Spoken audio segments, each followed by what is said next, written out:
Hello everyone, welcome to my channel ladder of success. तो आज इस वीडियो में मैं आप लोगों को पढ़ाने वाली हूँ सोशल स्ट्रक्चर। ये आप लोगों का सोशोलॉजी का चैप्टर है। तो स्टार्ट करें अपना चैप्टर। तो देखो, जो हमारा चैप्टर है उसका नाम क्या है?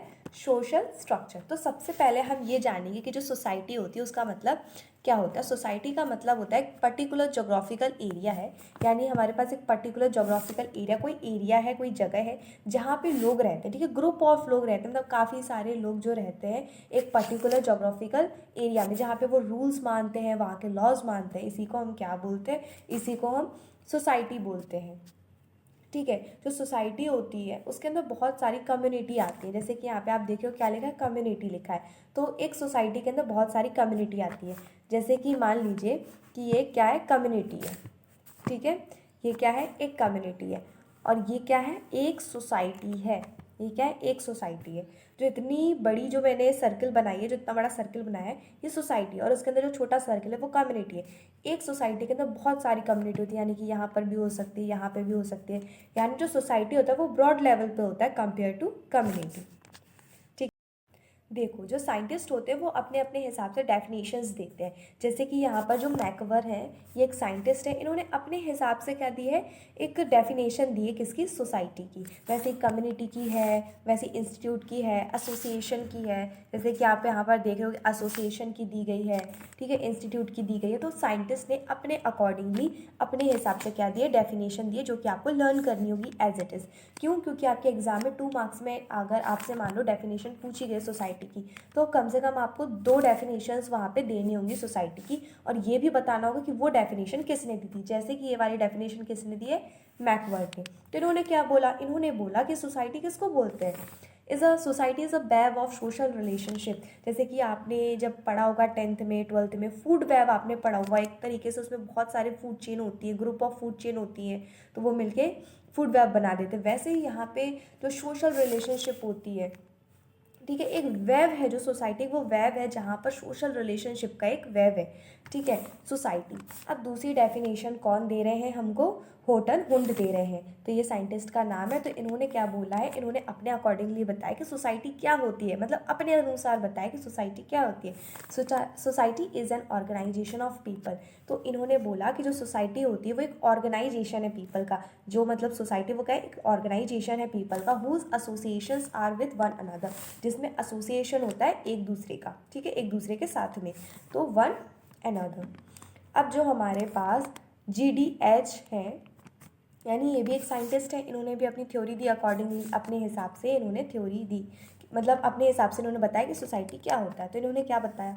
इन्होंने बोला कि society is a complex of organize association. बहुत कॉम्प्लेक्स है। कॉम्प्लेक्स मतलब क्या होता है? जटिल होता है। कॉम्प्लेक्स मतलब क्या होता है? जटिल होता है।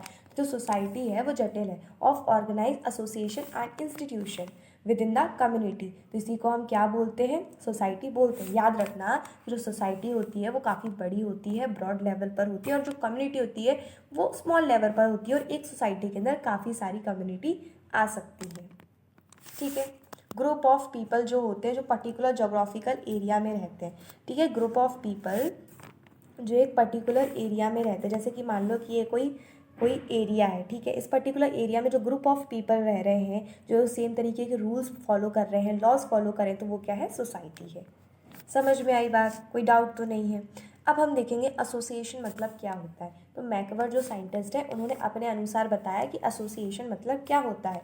तो देखो, एसोसिएशन का ये क्या बोल रहे हैं? बोल रहे हैं एसोसिएशन इज़ एन ऑर्गेनाइजेशन। ठीक है, तो ये अपने हिसाब से बता रहे हैं कि जो एसोसिएशन है वो क्या है? एक ऑर्गेनाइजेशन है। इस वर्ड का क्या मतलब होता है? इस वर्ड का मतलब होता है ऑन पर्पस। ठीक है, इसका मतलब होता है on purpose. Formed for the collective pursuit of some interest और set of interest which its member share. तो यहाँ पे जो उनका पर्टिकुलर, यानी कि जो कुछ जो उनका जो इंटरेस्ट होता है, ठीक है, परसूट मतलब कुछ पाने की कोशिश करते हैं। क्या पाने की कोशिश करते हैं? उनका जो कुछ इंटरेस्ट होता है, जो पर्टिकुलर इंटरेस्ट है किसी भी चीज़ में, वो शेयर करते हैं एक दूसरे के साथ में। आगे देखते हैं, आगे हम किस किस की डेफिनेशन देखेंगे। हम देखेंगे एसोसिएशन और इंस्टीट्यूशन। यहाँ पे क्या लिखा हुआ है? इंस्टीट्यूशन लिखा हुआ है। ठीक है, तो इंस्टीट्यूशन देखेंगे और एसोसिएशन देखेंगे। तो सबसे पहले मैं आप लोगों को बताती हूँ कि इंस्टीट्यूशन और एसोसिएशन क्या होता है, ईजी वे में बताती हूँ। ठीक है। तो देखो जो इंस्टीट्यूशन होता है, इंस्टीट्यूशन जैसे कि जो बड़े बड़े हॉस्पिटल्स वगैरह होते हैं वो एक तरीके से इंस्टीट्यूशन में आ जाएंगे। वहाँ पे क्या होता है, सारे रूल्स एंड रेगुलेशंस होते हैं, ठीक है, काफ़ी सारे रूल्स एंड रेगुलेशंस होते हैं जो हर किसी को फॉलो करना होता है, ठीक है। ऐसा नहीं है कि आप फॉलो नहीं करोगे, आपको क्या करना होगा, फॉलो करना पड़ेगा। जो इंस्टीट्यूट होता है वो कैसा होता है, वो परमानेंट होता है, मतलब हमेशा हमेशा के लिए होता है, ऐसा नहीं है कि वो रुक जाएगा, बंद हो जाएगा, ठीक है। तो एक चीज़ तो हमें ये समझ में है कि यहाँ पे हमें रूल्स फॉलो करने पड़ते हैं, रूल्स एंड लॉज जो इंस्टीट्यूशन के वो फॉलो करने पड़ते हैं। ये कैसा होता है, परमानेंट होता है, ठीक है। ये कैसा होता है, परमानेंट होता है, हमेशा प्रेजेंट होता है, ऐसा नहीं होता कि वो बंद हो जाए, ठीक है। अब एसोसिएशन क्या होता है, एसोसिएशन ऐसा होता है जैसे कि मान लो कि आप लोगों को रोड बनाना है, मान लो ये कोई पर्टिकुलर एरिया, यहाँ पे काफ़ी सारे लोग रह रहे हैं, ठीक है। तो मान लो देखो, अब पर्टिकुलर एरिया में अगर कोई रह रहा है, मैंने आप लोगों को क्या बताया था, पर्टिकुलर एरिया में रह रहा है, तो वहाँ पे ग्रुप ऑफ पीपल अगर एक साथ रह रहे हैं एक पर्टिकुलर एरिया में, तो हम उसको सोसाइटी बोल देते हैं। तो जैसे मान लो कि आप लोगों की कॉलोनी है, आप लोगों की सोसाइटी है, तो मान लो वहाँ पे रोड नहीं बना हुआ है, तो वहाँ से कुछ लोगों ने सोचा कि नहीं अब रोड बनाना ज़रूरी है, ठीक है, रोड होना चाहिए। तो कुछ लोग आगे आए और उन्होंने मिलके एक ग्रुप बना लिया सोसाइटी में, कुछ लोगों ने मिलके कि ठीक है अपन अपन क्या करेंगे कि मिलके ना रोड बना लेंगे, ठीक है। तो एक ग्रुप बन गया कुछ टाइम के लिए रोड बनाने के लिए। तो देखो मान लो कि इन्होंने मतलब सोचा ऐसा अपने मन में कि हमें रोड बनाना है, तो इनके साथ में और भी लोग आ गए जिन्होंने सहयोग किया कि ठीक है, तो कुछ ग्रुप बन गया। देखो ग्रुप क्रिएट होता जा रहा है ना, ये वो लोग हैं जो रोड बनाने में मतलब एक साथ काम करेंगे, इन सब का एक गोल है, सेम गोल है, इतने सारे लोगों का सेम गोल है। वो क्या है कि हमारी कॉलोनी में, हमारी सोसाइटी में रोड नहीं है, तो हमें रोड बनाना है। तो जब रोड बन जाएगा, इनकी फुलफिल हो जाएंगी नीड्स, यानी कि इनके जब गोल्स कंप्लीट हो जाएंगे तभी अपने अपने रास्ते चले जाएंगे, अपने अपने रास्ते चले जाएंगे, ठीक है। तो जब तक इनका गोल फुलफिल नहीं हो रहा, फुलफिल नहीं होता, तब तक ये लोग साथ में रहेंगे, ग्रुप में रहेंगे और क्या करेंगे, काम करेंगे एक सेम गोल के लिए, ठीक है। ये टेम्प्ररी होता है। टेम्प्ररी क्यों होता है ये, क्योंकि हमेशा के लिए नहीं है ना, जब तक काम था, जब तक सेम गोल था तब तक वो हुआ, जैसे ही काम हो गया, पूरा रोड बन गया, तो वो चीज़ चली गई, मतलब वो ग्रुप अब ख़त्म हो गया, ठीक है। तो वो चीज़ परमानेंट नहीं होती है, इसमें जो गोल होता है वो सबका सेम होता है, फुलफिल होने के बाद लोग फिर अपने अपने रास्ते वापस चल जाते। तो ये क्या होता है, ये टेम्प्ररी होता है। और जो इंस्टीट्यूट होता है ये कैसा होता है, परमानेंट होता है। मान लो कि कोई हॉस्पिटल है, मान लीजिए XYZ कोई हॉस्पिटल है, तो यहाँ पे हमेशा पेशेंट्स आएंगे, यहाँ पे हमेशा रूल्स रेगुलेशंस फॉलो होंगे, ये हमेशा प्रेजेंट होगा यहाँ पे, मतलब हमेशा ही प्रेजेंट होगा, ऐसा आप डिस्ट्रॉय नहीं कर सकते। ऐसा नहीं है कि मान लो कोई ये पर्सन है, ये XYZ कोई हॉस्पिटल है और इस पर्सन ने यहाँ पे अपना ट्रीटमेंट करा लिया, तो उसके बाद जब ये चला गया तो इस हॉस्पिटल को कोई काम ही नहीं है, बंद हो जाएगा, नहीं, इंस्टीट्यूशन है वो हमेशा चलेगा। अगर कोई एक पेशेंट यहाँ हॉस्पिटल में अपना ट्रीटमेंट कराने आया है, ठीक है, तो ट्रीटमेंट कराने के बाद वो चला गया, तो इसका मतलब ये नहीं कि काम खत्म हो गया, हॉस्पिटल अब बंद हो गया, हॉस्पिटल के पास कोई काम ही नहीं।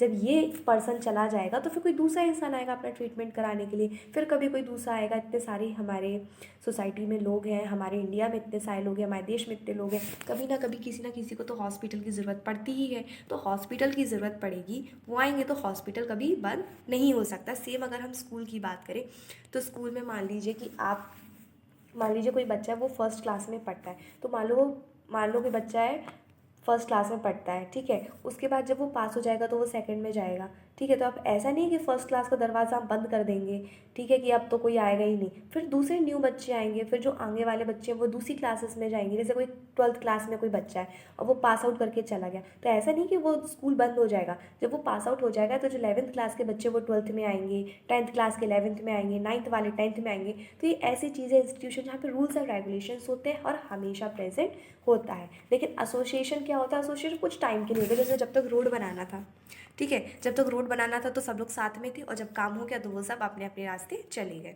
तो ये होता है एसोसिएशन का मीनिंग, ठीक है, समझ में आया।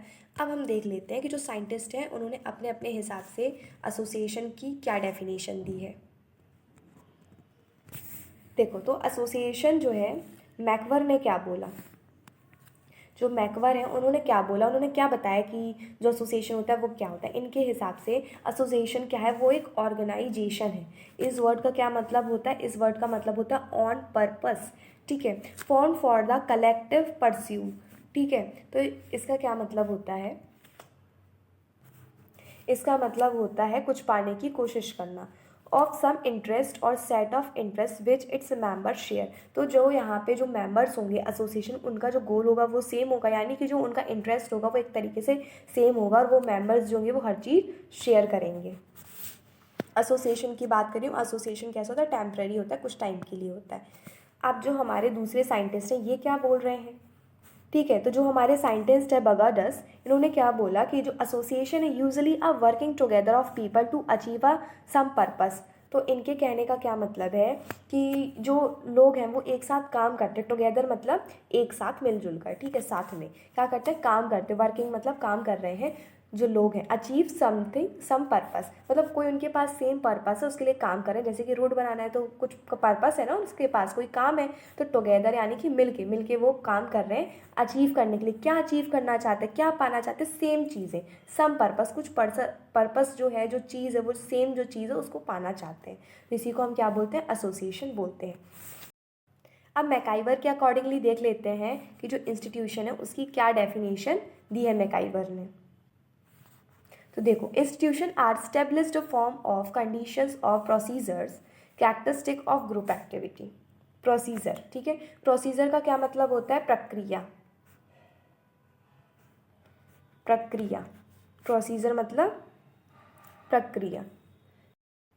अब हम देखेंगे कि हुटन हुंट के हिसाब से इंस्टीट्यूशन की जो परिभाषा है वो क्या है, मतलब जो ये साइंटिस्ट है इन्होंने अपने अनुसार बताया है कि जो इंस्टीट्यूशन होता है वो क्या होता है। तो देख लेते हैं इनके अनुसार भी, an institution is an organize system of relationship. जो एक इंस्टीट्यूशन होता है वो ऑर्गेनाइज्ड है, सिस्टम है, ऑर्गेनाइज सिस्टम है रिलेशनशिप का, which embodies certain common rules and procedure. Procedure मतलब प्रक्रिया और एम्बोडिस मतलब प्रतीक, इसका क्या मतलब है, प्रतीक।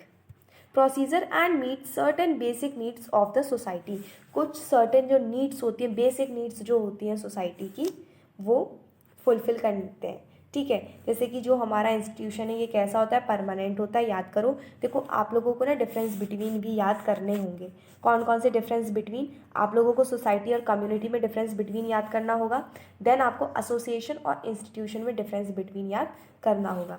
आगे बढ़ते हैं, कैरेक्टरिस्टिक्स ऑफ सोसाइटी। अब जो एक सोसाइटी है उसकी कैरेक्टरिस्टिक क्या क्या है, group of people, likeness, differences, interdependence, division of labour, cooperation, conflict, mutual awareness and interaction, control culture, ठीक है, कंट्रोल कल्चर, जनरल फंक्शंस और डायनेमिक।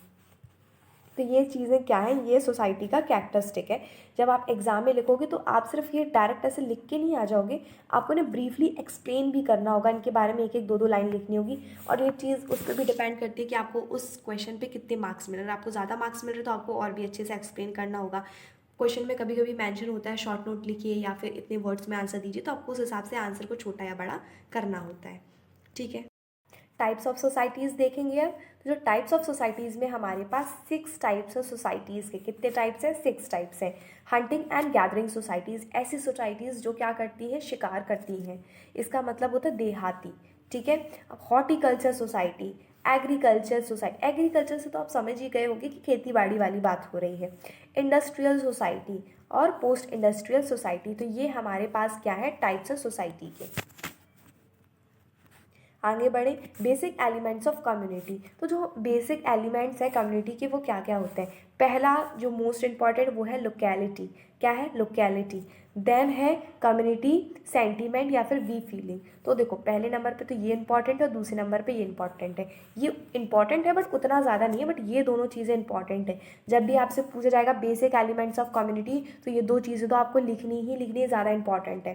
तो आप क्या लिखेंगे, लोकेलिटी और कम्युनिटी सेंटीमेंट, या फिर हम इसी को क्या बोल सकते हैं, वी फीलिंग भी बोल सकते हैं। और अदर एलिमेंट्स क्या है, एग्रीगेट ऑफ इंडिविजुअल्स, ठीक है, spontaneity, permanence, likeness, particular name और कॉमन इंटरेस्ट। तो ये क्या है, ये है हमारे बेसिक एलिमेंट्स ऑफ कम्युनिटी। अब बेसिक एलिमेंट्स ऑफ एसोसिएशन देख लेते हैं। ग्रुप ऑफ इंडिविजुअल, यहाँ पर तुम्हें ग्रुप ऑफ इंडिविजुअल देखने को मिलेगा, थॉटफुली इस्टेब्लिश्ड होंगे, हैज स्पेसिफिक ऑब्जेक्टिव और एम, इनके पास एक स्पेसिफिक ऑब्जेक्टिव होगा या फिर एम होगा। जैसे कि एम क्या था एसोसिएशन में, कि हम सब मिलके ना रोड बनाएंगे, तो ये एक एम हो गया। ठीक है, एम वर्ड का हम कहाँ इस्तेमाल करते हैं, जैसे बोलते हैं ना I want to become a teacher. ठीक है, तो वहाँ पे एम वर्ड का इस्तेमाल करते हैं। तो एम वर्ड का इस्तेमाल इस तरीके से किया जाता है। Has formal rules and regulations, यहाँ पर आप लोगों को रूल्स एंड रेगुलेशंस देखने को मिलेगा। मेंबरशिप इज़ वॉलेंट्री, यहाँ पे जो मेंबरशिप है वो वॉलेंट्री है। ठीक है, as long its has member, देखो services as long as it has member, तो देखो कब तक काम चलेगा एसोसिएशन में, जब तक उनको ज़रूरत होगी, उसके बाद फिर नहीं चलेगा। जैसे कि रोड वाले एग्जाम्पल में मैंने बताया था। टाइप्स ऑफ एसोसिएशन, अब हम एसोसिएशन के टाइप्स देख लेते हैं। अभी हमने डेफिनेशंस वगैरह पढ़ी थी ना एसोसिएशन की, तो अब हम देख लेते हैं कि उसके टाइप्स क्या क्या हैं। तो देखो जो एसोसिएशन होता है वो स्मॉल लेवल पे हो सकता है, लार्ज लेवल पे हो सकता है, अगर हम साइज़ के बेसिस पे बात करें। अगर हम नेचर के बेसिस पे बात करें तो जो एसोसिएशन है वो टेम्पररी हो सकता है, परमानेंट भी हो सकता है। अगर हम टेम्पररी की बात करें, थोड़ा सा इसे बड़ा करते हैं, अगर मैं टेम्पररी की बात करूँ, ठीक है, तो ये क्या हो सकता है, यस ये हो सकता है, वेरी गुड वेरी गुड। ठीक है, अगर मैं आप लोगों से परमानेंट के बेसिस पर अगर मैं बोलूँ तो स्टेट एसोसिएशन हो सकता है। ठीक है, ये इसका एग्जाम्पल लिखा है, परमानेंट एसोसिएशन का एग्जाम्पल है स्टेट एसोसिएशन। ठीक है, अब देखो जो एसोसिएशन है वो कैसा हो सकता है, ऑटोनोमस भी हो सकता है, सेमी ऑटोनोमस भी हो सकता है। ठीक है, on the basis of power, अगर हम पावर के बेसिस पे देखें, पावर के हिसाब से देखें, तो ऑटोनोमस भी हो सकता है, सेमी ऑटोनोमस भी हो सकता है। तो सेमी ऑटोनोमस क्या हो सकता है, यूनिवर्सिटीज़ जो हैं वो क्या है, सेमी ऑटोनोमस है। और ऑटोनोमस में क्या आ जाएगा, स्टेट एसोसिएशन। याद रखना, यूनिवर्सिटी सेमी ऑटोनोमस है और स्टेट एसोसिएशन क्या है, ऑटोनोमस है। अब हम देखेंगे वोकेशनल। वोकेशनल है और क्या है, अल्ट्रुस्टिक है। इसका मतलब होता है परोपकारी।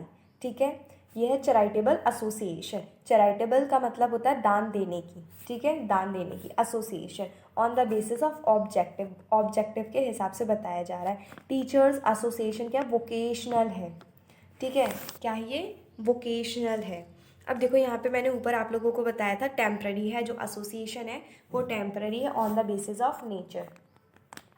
तो यहाँ पे जो लिखा है वो लिखा है फ्लड रिलीफ एसोसिएशन, FLOOD, ये लिखा है स्पेलिंग यहाँ पे। अगर समझ में नहीं आ रहा तो ध्यान से देखिए, FLOOD लिखा है, फ्लड रिलीफ एसोसिएशन। यानी कि जो एसोसिएशन है वो टेम्पररी रूप में बनाई गई है फ्लड रिलीफ के लिए। यानी कि मान लीजिए कहीं पर बाढ़ आई है, ठीक है, फ्लड का मतलब होता है बाढ़ आना। ठीक है, तो रिलीफ मतलब उससे छुटकारा पाना। तो देखो अगर मान लो कोई बाढ़ आई तो उसके लिए छुटकारा पाना, तो कुछ समय के लिए कुछ लोग जो होंगे मिल के एक साथ ग्रुप बना लेंगे, जैसे रोड बनाने के लिए बना रहे थे, और जब रिलीफ मिल जाएगा तो ये जो ग्रुप होगा ये ख़त्म हो जाएगा फिर। ठीक है, तो वैसे ही ये है फ्लड रिलीफ एसोसिएशन। नेक्स्ट अब हम आगे बढ़ते हैं, कैरेक्टरिस्टिक्स ऑफ एसोसिएशन। जो कैरेक्टरिस्टिक्स होती हैं इंस्टीट्यूशन की, ठीक है, इंस्टीट्यूशन की, वो क्या है, तो वो है क्लस्टर ऑफ सोशल यूजेस। ठीक है, अब देखो क्लस्टर मतलब क्या होता है, एक तरीके से आप क्या बोल सकते हो, झुंड बोल सकते हो सोशल यूजेस का, या यूजेस मतलब प्रयोग करना। ठीक है, प्रयोग। Relative degree of permanence, well defined objectives हैं। ठीक है, हैविंग सिम्बॉल्स, क्या होते हैं, सिम्बॉल्स होते हैं। हैज़ डेफिनेट ट्रेडिशंस, इनका जो अपना definite tradition. Transmitter of social heritage, resistance to social change, has role and status, इनका अपना जो रोल होता है और अपना इनका स्टेटस भी होता है। अब हम देखेंगे टाइप्स ऑफ इंस्टीट्यूशन को। तो देखो जो टाइप्स ऑफ इंस्टीट्यूशन है ये काफ़ी सारे हैं हमारे पास। टाइप्स ऑफ इंस्टीट्यूशन यहाँ पे मैंने डायग्राम बना दिया है, तो अब आप लोग यहाँ पे अच्छे से देख लेना कि टाइप्स कौन कौन से इंस्टीट्यूशन के हैं। आपको ये सर्कल भी देखना है, देन फिर आप ये बॉक्स देखोगे। ठीक है, अब आगे बढ़ते हैं। अब मैं आप लोगों को पहले इजी वे में समझाती हूँ कि जो पर्सनल डिसऑर्गेनाइजेशन है उसका क्या मतलब। पर्सनल मतलब अपने बारे में बात हो रही, पर्सनल। हम कहते हैं ना, आपको कोई बात कह देते हैं, हम बोलते हैं ना इसे पर्सनली नहीं लेना, मतलब खुद से मत अटैच कर लेना, खुद से मत लगा के सोचना। वैसे ही डिसऑर्गेनाइजेशन, देखो ऑर्गेनाइजेशन मतलब कुछ एकदम व्यवस्थित तरीके से चल रही है, और डिस वर्ड लग गया सामने यानी कि वो अव्यवस्थित हो गई है। ठीक है, मतलब जैसे चलना चाहिए था वो चीज़ ऐसे नहीं चल पा रही है। पर्सनल मतलब पर्सनल लेवल पे बात हो रही है, व्यक्तिगत लेवल पे बात हो रही है। ठीक है, आप ऐसा समझ सकते हो। When individual behaviour diverts from the social norm से अगर जब इंसान क्या हो जाए, डाइवर्ट हो जाए, it is called personal disorganisation. इसी को हम क्या बोलते हैं, पर्सनल डिसऑर्गेनाइजेशन बोलते हैं। A disorganize person is one who fails to meet the requirements of the society. ये क्या करता है, रिक्वायरमेंट्स कंप्लीट नहीं कर पाता है इन विच ही लिव्स, जहाँ पर वो रहता है, जो अपनी रिक्वायरमेंट्स है, सोसाइटी की रिक्वायरमेंट्स है, वो उसको फुलफिल नहीं कर पाता है। ठीक है, बेसिकली वो सोसाइटी की जो वो रहती हैं, क्या बोलते हैं, नीड होती हैं, और उसको फुलफिल नहीं करता। Disorganized person is one who fail to meet the requirements of the society, जो सोसाइटी की जो रिक्वायरमेंट्स उसको पूरी ना कर पाए। ठीक है, तो वो किस चीज़ में चला जाता है, उसको क्या हो जाता है, पर्सनल डिसऑर्गेनाइजेशन। आप बोल सकते हो कि इसकी जो लाइफ है वो पर्सनल डिसऑर्गेनाइज्ड है, मतलब कि वो अच्छे से नहीं कर पा रहा है, जिस तरीके से उसे रहना है, जिस तरीके से सोसाइटी में बिहेव करना है, वो नहीं कर पा रहा है। जब वो नहीं कर पाए, सोसाइटी में जैसा बिहेव करना है वैसा नहीं कर पाए, यानी कि हम उसे क्या बोल सकते हैं, पर्सनल डिसऑर्गेनाइजेशन बोलते हैं। ठीक है, अब देखो अलग अलग साइंटिस्ट ने अपने अपने हिसाब से क्या दी है, पर्सनल डिसऑर्गेनाइजेशन की डेफिनेशन दी है। चलो अब डेफिनेशन देखें। Personal disorganisation represents behaviour upon the part of individual which diverts. देखो जो पर्सनल डिसऑर्गेनाइजेशन है वो क्या, वो रिप्रेजेंट करता है, वो दर्शाता है, वो बता रहा है कि जो बिहेवियर है, किसी का जो स्वभाव है, upon the part of the individual diverts, जो उसका जो ऐसा बर्ताव होना चाहिए था सोसाइटी में, जिस तरीके से उसे रहना चाहिए था वैसे नहीं रहता है वो, उसका एकदम अलग ही तरीके से रहने का चाल ढाल है, उठना बैठना है, बोलना है, उस तरीके से हो गया। From the culturally approved norms to such extent as a social disapproval. ठीक है, क्या लिखा है यहाँ पर, यहाँ पर लिखा है सोशल डिसअप्रूवल। ठीक है, मतलब तुम ऐसे समझ सकते हो कि पर्सनल डिसऑर्गेनाइजेशन वो चीज़ है जब इंसान सोसाइटी में जैसे रहना चाहिए वैसा ना रह पाए। ठीक है, मतलब जिस तरीके से उसके रूल्स एंड रेगुलेशन है सोसाइटी के, वो उसको फॉलो ना कर पाए। जैसे कि मान लो एक हेल्दी सोसाइटी क्या चाहेगी कि उसमें जो मेंबर्स रहते हैं सोसाइटी में, वो अल्कोहल ना लें, अच्छे से रहें, बदतमीज़ी ना करें, गाली ना दें। लेकिन कोई ऐसा पर्सन है जो बिल्कुल ही, उसका दिमाग बिल्कुल काम ही नहीं कर रहा है, मतलब वो बिल्कुल होश में नहीं रहता है, वो हमेशा गाली देता है, वो ऐसी ऐसी चीज़ें कर रहा है जो सोसाइटी के लोगों को परेशान करे। सोसाइटी ने ऐसे रूल्स बनाए हैं कि आपको इस तरीके से रहना है, आपको दारू नहीं पीना है, मारपीट नहीं करनी, गाली गलौज नहीं करनी, लेकिन वो इंसान सोसाइटी में रह के वही चीज़ करना चाहता है, तो उसको बिल्कुल भी अच्छा नहीं लगेगा, पहली बात तो सोसाइटी में रहने में। और इसी चीज़ को हम पर्सनल डिसऑर्गेनाइजेशन बोलते हैं, मतलब जिस तरीके से उस व्यक्ति को सोसाइटी में रहना है वो वैसे नहीं रह रहा है। ठीक है, तो अब देखो दूसरे साइंटिस्ट जो है उन्होंने अपने हिसाब से पर्सनल डिसऑर्गेनाइजेशन की क्या डेफिनेशन दी है। डिसऑर्गेनाइजेशन इज अ कंडीशन और process in which the person has not stabilized नहीं है वो, हिज बिहेवियर, उसका जो बिहेवियर है ना वो तुरंत चेंज हो जाता है, कभी कुछ कभी कुछ कभी कुछ कभी कुछ। तो हमने जैसा देखा होगा कि जो लोग अल्कोहल लेते हैं वो पर्टिकुलर एक प्लेस पे नहीं खड़े होते, कभी यहाँ फिर कभी यहाँ कभी यहाँ, मतलब वो ठीक से खड़े भी नहीं हो पा रहे, उनका physically as well as mentally सब कुछ डिस्टर्ब हो जाता है, यानी कि वो स्टेबल नहीं रहते। आपने देखा होगा जो अल्कोहल लेता है वो अगर ठीक से चल नहीं पा रहा है तो उसका जो ब्रेन है वो भी ठीक से वर्क नहीं कर पा रहा है, वो स्टेबल नहीं होते हैं, हिज बिहेवियर, उनका बिहेवियर स्टेबल नहीं होता है। अराउंड मेजर रोल्स सच डिसऑर्गेनाइजेशन में ट्रांजिशनल और कंटिन्यूअस। ठीक है, अब हम देखेंगे कॉजेज ऑफ पर्सनल डिसऑर्गेनाइजेशन, यानी कि जो डिसऑर्गेनाइजेशन होता है ये हो कैसे जाता है, ये हो कैसे जाता है।